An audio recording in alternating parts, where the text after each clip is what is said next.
हम लोग आज श्रीमद् भागवतम चौथे स्कंद के 17th चैप्टर के श्लोक संख्या 23 to 26 पे हम लोग चर्चा करेंगे मंगलाचरण के बाद। वैराग्य विद्या निज भक्ति योगा शिक्षार्थम एकः पुरुषः पुराना। श्री कृष्ण चैतन्य शरीरधारी कृपाम्बुधिर्यस्तमहं प्रपद्ये। श्री कृष्ण चैतन्य प्रभु नित्यानंद श्री अद्वैत गदाधर शिवासदि गौर भक्त वृंदा। हरे कृष्ण कृष्ण कृष्ण हरे हरे, हरे राम राम राम हरे हरे। ये प्रसंग चल रहा है महाराज पृथु का और बहुत ही शिक्षाप्रद और भक्तों के लिए बहुत प्रासंगिक ये प्रसंग है, बहुत ही रेलिवेंट है। महाराज पृथु के सिंहासन पर बैठते ही इतनी भारी समस्या का उनको सामना करना पड़ा। लोग विचलित हो जाएंगे अगर ऐसी समस्या का सामना उन्हें अगर करना पड़े अपने जीवन में, जैसे अर्जुन विचलित हो गया था। लेकिन महाराज पृथु विचलित नहीं हुए। महाराज पृथु ने जब देखा कि सारे उनके जो प्रजा है वो बेसिकली भूख से बिलबिला रही थी, तो महाराज पृथु ने उसका कारण खोजा और उनको पता चला कि जो पृथ्वी देवी हैं वो अन्न जो है वो अपने उदर में छुपा के रख रही हैं, वो अन्न को प्रकट नहीं कर रही, अन्न का उत्पादन नहीं हो रहा, लोग भूखे मर रहे हैं। और महाराज पृथु जो है वो उन्होंने अपना धनुष बाण उठाया और संधान किया पृथ्वी देवी को लक्षित करके। कोई भी व्यक्ति होगा वो सोचेगा अरे पृथ्वी देवी, और पृथ्वी देवी ने गाय का रूप धारण कर लिया। महाराज पृथु विचलित नहीं हुए। महाराज पृथु ने अपना पृथ्वी देवी को दंडित करने का अपना संकल्प नहीं छोड़ा। उन्होंने मन में सोच सकते थे कि पृथ्वी देवी तो वैसे ही वंदनीय है, ऊपर से गौ माता तो पूजनीय है, भगवान कृष्ण के प्रिय हैं। तो भगवान कृष्ण गो ब्राह्मण हिताय च, भगवान कृष्ण को जो जिनके लिए भगवान कृष्ण ही जी रहे हैं, आखिर उन पे कैसे मैं वार कर सकता हूँ। कितनी सारे विचार महाराज पृथु के मन में कौंधे होंगे, लेकिन राजधर्म प्रजा का कल्याण जो है उसको ध्यान में रख के उन्होंने ये कदम उठाया। राजधर्म बहुत कठिन होता है। जैसे भगवान राम ने राजधर्म का पालन करने के लिए अपने प्राणों से प्रिय अपनी धर्म पत्नी श्रीमती सीता देवी का त्याग कर दिया। ये दिखाने के लिए कि राजा बनने का मतलब या बड़े ओहदे पे पोजीशन पे बैठने का मतलब ये नहीं है कि अब लूट खसोट शुरू कर दो और अपने परिवार वालों को ही फ़ायदा पहुंचाते रहो, जनता प्रजा गई भाड़ में।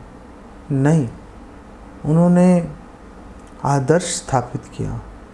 भगवान राम ने एक और आदर्श स्थापित किया, इधर महाराज पृथु आदर्श स्थापित कर रहे हैं। लोग उनकी निंदा कर सकते थे कि आप कैसे गाय पे, आप उनका सोच ही कैसे सकते हो गाय पे हाथ उठाने के लिए। और एक्चुअली में जब उन्होंने पृथ्वी देवी, गाय रूपी पृथ्वी देवी पर जब अपने बाणों का जो है मुख पृथ्वी देवी की ओर मोड़ा, तो पृथ्वी देवी ने हालांकि गाय का रूप धारण किया था उन्होंने, लेकिन दौड़ रही थी हिरण की तेज़ी के साथ में, और इधर कूद फांद के दशों दिशाओं में दौड़ी वो। लेकिन महाराज पृथु ने उनका पीछा नहीं छोड़ा। महाराज पृथु उनके पीछे लगे रहे, उनका पीछा करते रहे। थक हार के गौ रूपी पृथ्वी देवी ने यू टर्न लिया, वापस मुड़े और महाराज पृथ्वी को उनकी शरण स्वीकार कर ली। और पृथ्वी देवी ने बोला कि आप मेरा वध नहीं कर सकते। और पृथ्वी देवी ने 7 कारण दिए, 7 रीजंस कि क्यों महाराज पृथु जो हैं वो गौ रूपी पृथ्वी देवी का वध नहीं कर सकते। और पृथ्वी देवी ने बोला कि आप तो भगवान के अवतार हैं, आप शक्तावेश अवतार हैं भगवान के। और भगवान, जैसा हमने भी बात किया, गो ब्राह्मण हिताय च, भगवान तो भक्तों के ऊपर दया करने के लिए तो जीते ही हैं, लेकिन विशेष रूप से भगवान कृपा करते हैं, भगवान का जीवन ही समर्पित है गायों और ब्राह्मणों के हितों की रक्षा करने के लिए। तो उस दृष्टिकोण से गौ माता को पूर्ण विश्वास था कि वो उन पे प्रहार नहीं कर सकते। और उन्होंने बोला कि आप तो राजा भी हैं और मैं प्रजा हूँ। राजा जो है वो प्रजा का संतान की तरह पालन करता है। राजा ऐसे नहीं है कि उठा के वार कर देगा, अपनी प्रजा को गायों की हत्या करना शुरू कर देगा। राजा का एक्चुअली कर्तव्य है गायों की रक्षा करना। तीसरा उन्होंने कारण दिया कि आप राजा तो हैं, लेकिन वेण जैसे नहीं है जो दुर्बुद्धि, नास्तिक, अधार्मिक, सनातन धर्म का विरोधी था। आप तो धर्मज्ञ हो, आप धर्म के सिद्धांतों से भली भांति परिचित हो। आप जो है, आपको पता है कि गाय पे किसी भी दशा में गाय पे प्रहार नहीं किया जा सकता। इनफैक्ट मनुस्मृति में ये भी लिखा है, अगर गाय किसी के खेत में घुस गई, भूख लगी है उसको, किसी और के खेत में घुस गई और वहाँ पे खा रही है वो, तो गाय का, आप गाय को रोक नहीं सकते। उसको ये नहीं कह सकते कि नहीं भाई भागो, भगाओ इसको यहाँ से। आजकल तो भगा रहे हैं, क्योंकि धर्म के नियमों की किसी को जानकारी नहीं है, किसी को जानकारी नहीं है। ये जो ग्वाले जितने भी हैं, स्पेशली जो शहरों के आसपास और शहरों के अंदर लाल डोरे वगैरह में जो बसे हुए हैं, सुबह गायों का दोहन करके उनको छोड़ देते हैं। और वो गायें जो हैं बेचारी पूरा दिन इधर उधर कूड़े करकट में मुंह मारती हैं, किसी तरह से अपना उधर भरण करती हैं, शाम को वापस आती हैं, फिर उसका दूध दो लेते हैं। अबे तुमने क्या किया भाई गायों की सेवा के लिए? हमने कुछ नहीं किया, हम तो बस जो गायों को हम बस हमारे नाम पे लिखी हुई है ये गाय, कोई गायों की सेवा नहीं, कोई गायों की सेवा नहीं। हम लोगों को भी, जो हम लोग कम से कम जो शहरों में रह रहे हैं, हम सोचते हैं कि गायों की सेवा करना एक्सपेंसिव है। एक्चुअली में एक्सपेंसिव नहीं है।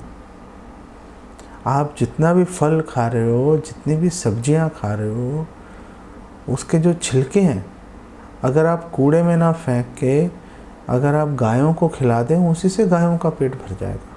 कोई खर्चा नहीं है उसके लिए। सिर्फ आपको अलग से गायों के बारे में सोच के, जैसे आपने तरबूज, खरबूजा, ये सब आपने फल वगैरह काटे, उसके जो छिलके हैं वो आप अलग से निकाल के उसको आप रख दो।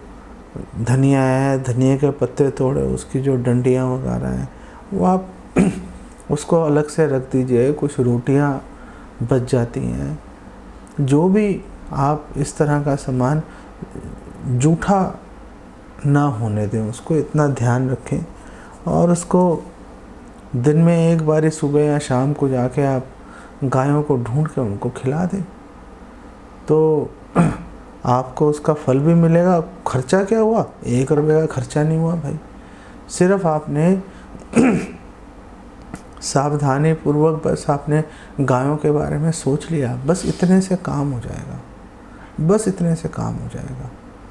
ये तो हम सब लोगों का एटलीस्ट जो आध्यात्मिक दृष्टि जिनकी थोड़ी सी खुल गई है, जो धर्म के बारे में सोच रहे हैं, माला कर रहे हैं, उन सब का कर्तव्य है कि वो गायों की कम से कम इतनी सेवा तो वो लोग कर ही दें। वो उसमें तो कोई हर्जा नहीं है। तो गौ रूपी पृथ्वी देवी ने बोला कि आप तो धर्म के नियमों के जो सिद्धांत हैं उसके ज्ञाता हो, और आपको पता है कि गायों पे किसी भी अवस्था में प्रहार नहीं किया जा सकता, तो मैं अवध्य हूँ, आप मुझे मार नहीं सकते। चौथा कारण उन्होंने बोला कि मैंने आपकी शरण ली है।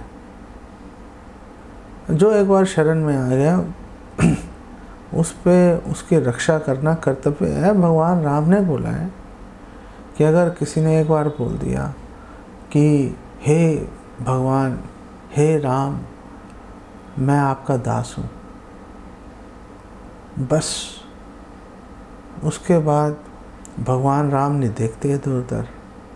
भगवान उस भक्त की, उस व्यक्ति की सुरक्षा में पूरी तरह से जुट जाते हैं। विभीषण का उदाहरण है। विभीषण जब शरण लेने आया था, सारे लोग शंकित थे कि राक्षस है, रावण का भाई है, पता नहीं, कह तो रहा है कि संधि के लिए आया हूँ, पता नहीं अंदर घुस के क्या करेगा। हम लोग अब 24 घंटे सावधान थोड़े ना रह सकते हैं। तो नींद आ गई, थकान है, कुछ भी है, ये तो मौका मिलते जो है नुकसान पहुंचाएगा। भगवान राम ने बोला नहीं भाई, आपकी सबकी सारी बातें सही हैं, लेकिन इसने ये बोल दिया कि मैं आपकी शरण में आया हूँ। तब अस्मि इति च याचते, युद्ध कांड में लिखा है रामायण के। अगर किसी ने बोल दिया तब अस्मि, मैं आपका दास हूँ, बस फिर आगे नहीं देखते भगवान, फिर तो उसकी रक्षा करना कर्तव्य है। और भगवान ने विभीषण को तो शरण दी, भगवान ने रावण को कितने अवसर दिए कि भाई अभी भी सुधर जा, अभी भी शरण में आ जा, अभी भी शरण में आ जा। कई लोगों को भेज दिया, नहीं माना वो। लेकिन भगवान राम ने बोला लंका के दरवाजे पर खड़े होकर कि अगर रावण अभी भी मेरी शरण में आ जाएगा, अभी भी छोड़ दूंगा उसको, मारूंगा नहीं। जो उसने किया, जो मुझे दुख तकलीफ़, सीता को जो दुख तकलीफ़ झेलनी पड़ी, सब भुला दूंगा अगर ये मेरी शरण में आ गया। नहीं आया, मार दिया उसको। तो गौ रूपी पृथ्वी देवी ने बोला कि मैं तो आपकी शरण में हूँ, शरणागत का वध नहीं किया जा सकता। और फिर 5वां उन्होंने कारण बताया गौ देवी ने कि देखो, मैंने कोई अपराध तो किया नहीं। मैंने किया क्या है, मुझे ये बताओ, मैंने किया क्या गलती है मेरी जो आप मेरे को मारने के लिए उद्यत हो गए, आप मुझे मारने के लिए इतने उत्साहित हो रहे हो। आखिर मैंने कुछ गलती तो की नहीं है। वो वेण ने बंद करा दिए थे यज्ञ, बंद करा दिए, अब मतलब मेरे से क्या उम्मीद रखते हो आप। और छठा रीज़न जो उन्होंने कारण गौ रूपी पृथ्वी देवी ने दिया, उन्होंने बोला कि देखो, कोई स्त्री अगर अपराध भी कर दे तो भी उसका वध नहीं किया जा सकता, उसको समझाया बुझाया जा सकता है, उस पर हाथ नहीं उठाया जा सकता उस पर। तो ये छठा कारण है कि आप मुझ पे प्रहार नहीं कर सकते, मुझे मार नहीं सकते। और फिर उन्होंने 7वां कारण एक और लगा दिया पृथ्वी देवी ने। और पृथ्वी देवी ने बोला कि पूरा संसार मुझ पर ही तो टिका हुआ है, मुझे मार दोगे, खड़े कहाँ होगे, सारे समुद्र में गिर जाओगे, गर्भोदक समुद्र में डूब के मर जाएंगे सारे लोग। जिस प्रजा के लिए आप इतने चिंतित हो रहे हो, मुझे मार दिया, मैं अगर मर गई तो फिर कौन उनको कहाँ पे खड़े होंगे, कैसे जीवन यापन करेंगे? मेरे मरते तो जब धरती नीचे से खिसक जाएगी तो कहाँ का प्रजा और कहाँ का राजा सब खत्म हो जाएगा, प्रलय आ जाएगी, बात खत्म हो जाएगी। तो आप ऐसे नहीं मार सकते। महाराज पृथु ने बोला कि आप कह रहे हो कि आपने कोई गलती नहीं की। मैं आपको बताता हूँ, आपने गलती नहीं की। क्या गलती है आपकी, मैं बता देता हूँ आपको। महाराज पृथु ने बोला, देखो आपने यज्ञों का भाग स्वीकार किया, और यज्ञों का भाग स्वीकार करने की जो आपकी जो राइट है, जो अधिकार है, उसके साथ में जिम्मेदारी, रिस्पॉन्सिबिलिटी भी आ जाती है। आपको जो लोग हैं, जो जीव हैं, आपको उनके भरण पोषण के लिए आपको उनको अन्न देना चाहिए था। और चलो आपने गाय का रूप बना लिया, गाय का रूप धारण कर लिया, आप गाय के रूप में घास खा रहे हो, लेकिन आप दूध नहीं दे रहे। आप घास खा रहे हो तो दूध देना आपका कर्तव्य है। अगर आप दूध नहीं दोगे तो फिर कैसे बात बनेगी? इसका मतलब ये नहीं है कि जो गायें दुधारू नहीं है, जिन गायों ने दूध देना बंद कर दिया हो, उनको मार देना चाहिए। एक्चुअली में भारत में 3, 4, 5 लोग ऐसे भी हैं जिन्होंने ये सिद्ध किया है उन्होंने कि जो गाय अगर दूध देना भी बंद कर दे तो भी गाय कभी भी नुकसान में नहीं जाने देगी आपको। अगर आप गोमूत्र और गोबर अगर आप गाय का एकत्र करके अगर उसी के आप डिफरेंट प्रोडक्ट्स बना के, जैसे साबुन है, जैसे उपले हैं, जैसे गौ का अर्क है, इस तरह के प्रोडक्ट्स अगर आप बना के आप मार्केट में बेचते हो, और इसकी बहुत डिमांड है, लोग बहुत जागरूक हैं इसके प्रति,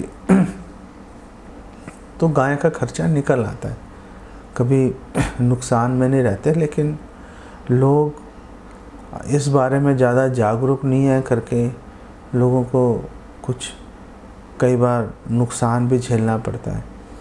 मैंने 2-3 लोगों को जानता हूँ मैं ऐसे, जिन्होंने गौशाला शुरू की और उन्होंने बताया कि हमें काफ़ी नुकसान हो रहा है।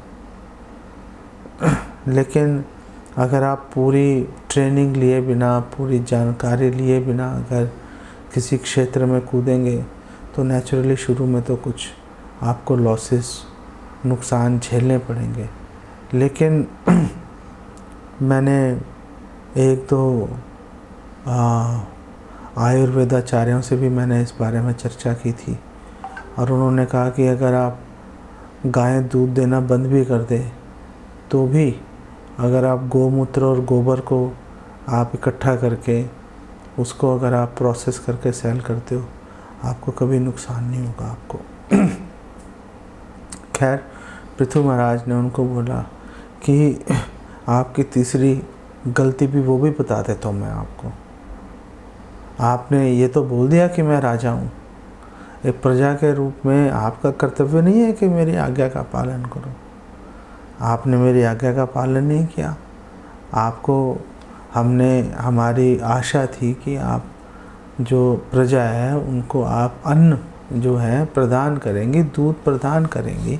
आपने अपने कर्तव्य का पालन नहीं किया, तो आपने मेरी आज्ञा का जानबूझकर आपने उल्लंघन कर दिया। आपने जानबूझकर उल्लंघन कर दिया।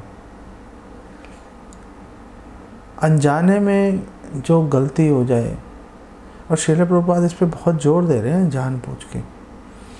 और भगवद गीता में भी अगर हम देखें तो श्लोक है, अपि चेत्सु दुराचारो भजते माम अनन्य भाग साधु रेव समंतव्य, कि अगर किसी से एक्सीडेंटली अगर गलती हो जाए, कुछ गलत काम हो जाए, तो उसको इतना दिल पे उसको नहीं लगाते और उसको भक्ति मानना चाहिए। लेकिन अगर जानबूझ के कोई काम अगर गलत किया जा रहा है तो फिर उसका परिणाम अलग ही चलेगा उसका। अब ये अनजाने में हो रहा है और जानबूझ के हो रहा है, इसकी कसौटी क्या है? कैसे इसको हम अलग अलग करके देखेंगे कि ये भाई जानबूझ के हो रहा है, वो अनजाने में हुआ था। एक आधी बारी हो जाए गलती तो उसको बेनिफिट ऑफ डाउट देके अनजाने में ही पकड़ लेना चाहिए। और अगर बार बार वो गलती हो रही है फिर तो ये मानना चाहिए कि भाई जानबूझ के कर रहा है। और दूसरी बात ये है कि अगर आपने कोई गलती की और फिर वरिष्ठ वैष्णव ने, गुरु ने आपको टोक दिया कि भैया ये काम करना ठीक नहीं है, तो फिर उसके बाद भी अगर आप वो काम करो तो फिर उसको जानबूझ के गलती करना ही माना जाएगा।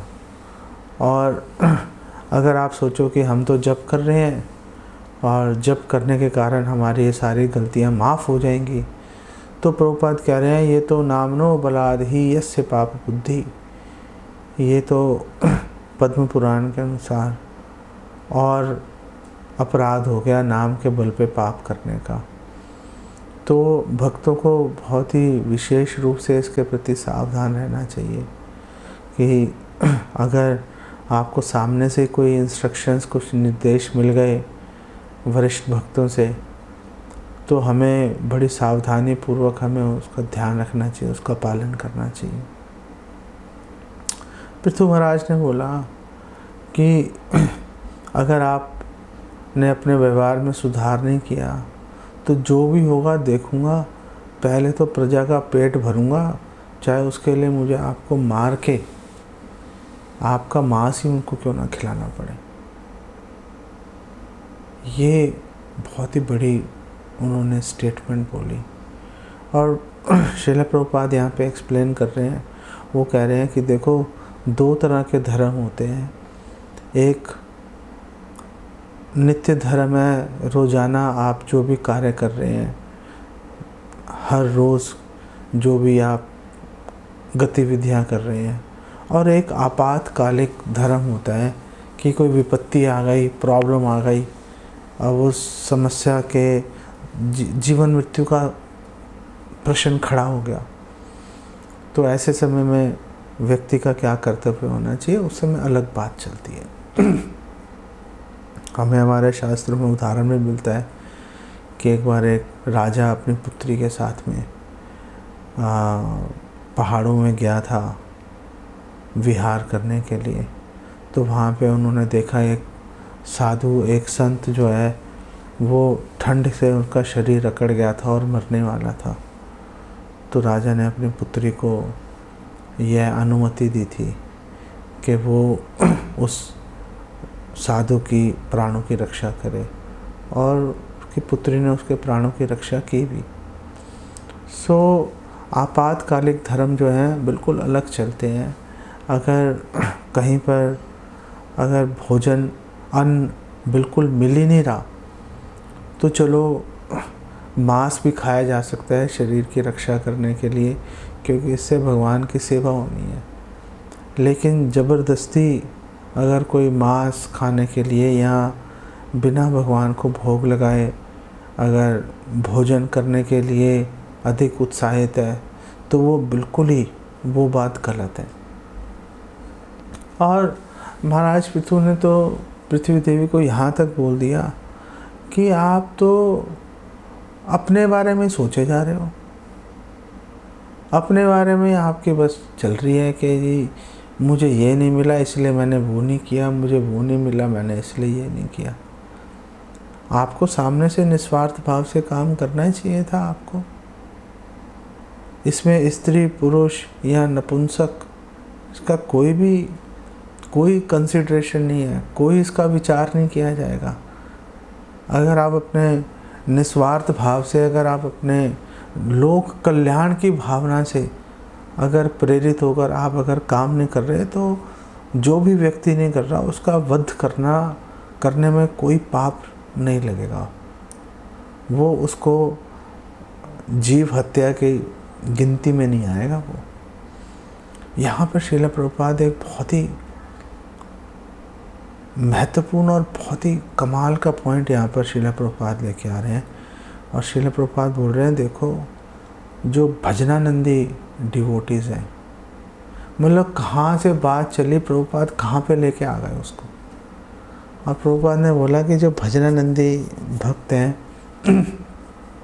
जो दूसरों के कल्याण के बारे में नहीं सोच रहे, वो यही सोच रहे हैं मैं चला जाऊँ बस किसी तरीके से भगवान के धाम, बस मेरा कल्याण हो जाए।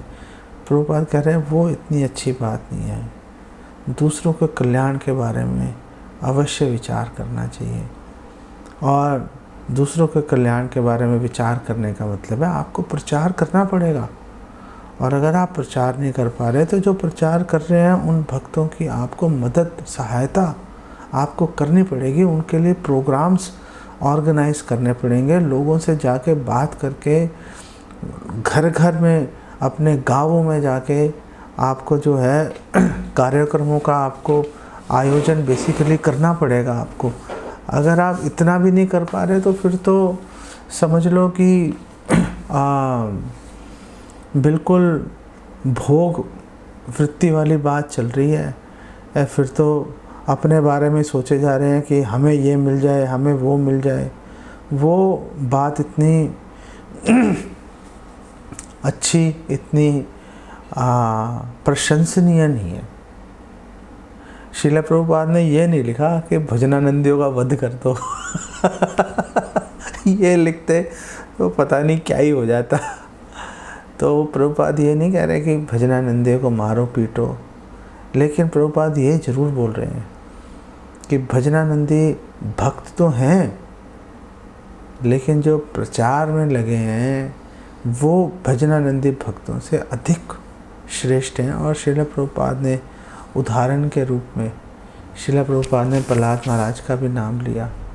और श्रील प्रभुपाद ने बोला कि प्रहलाद महाराज आप देख लो, वो कह रहे हैं कि मुझे कोई इंटरेस्ट नहीं है भगवत धाम जाने में, मैं तो यहाँ पे जो लोग सड़ रहे हैं बेचारे, दुख पा रहे हैं, मैं तो उनके बारे में सोच के चिंतित हूँ कि इन लोगों का उद्धार कैसे होगा।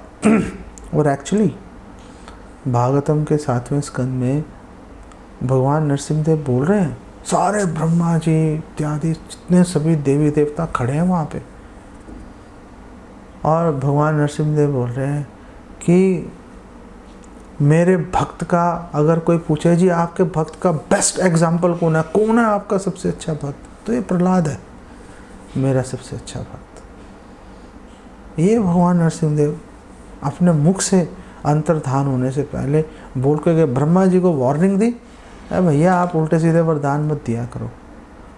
ब्रह्मा जी को तो वार्निंग देती, और जो प्रहलाद महाराज की जो है वो सामने से उनकी प्रशंसा करके ब्रह्मा जी गए कि भाई अगर कोई किसी ने बोलना है कि हाँ जी हम किसकी नकल करें, और भाई तुम प्रहलाद महाराज की नकल कर लो, जैसे प्रहलाद महाराज का आचरण है वैसा ही आचरण अपने जीवन में ले आओ, बस उससे बात बन जाएगी। तो सवाल क्या है यहाँ पर? सवाल ये है कि हम सब भक्तों में भी अपने हृदय में हमें भी परोपकार की भावना को जगाना चाहिए। हम सब लोगों को भी प्रयास करना चाहिए कि हम प्रचार में किसी न किसी तरीके से मदद करें। आप सब लोगों का कर्तव्य है कि अपने आस पड़ोस में, अपने संबंधियों में, या आप जिस भी गांव से आपका संबंध है वहाँ पर आप कार्यक्रमों का आयोजन कराएं। और जो भक्त निस्वार्थ निःशुल्क भाव से जो सेवा कर रहे हैं, प्रचार कार्य कर रहे हैं, आप उनकी सहायता करें और उनको वहाँ पे लेके जाएं, उनको अवसर दें। उनको अवसर दें कि जो लोग दुख पा रहे हैं, बार बार जन्म मृत्यु से बाहर निकलने का कोई रास्ता ही नहीं सुझाई दे रहा, तो उनको एक मौका उनको भक्तों के माध्यम से मिल जाए कि उनको सच्चा ज्ञान प्राप्त हो जाए, और वो भी जो सुख आप ले रहे हो उस सुख का वो भी अनुभव कर सकें। इसको यहीं पे मैं विराम देता हूँ। जगत गुरु श्रील प्रभुपाद की जय।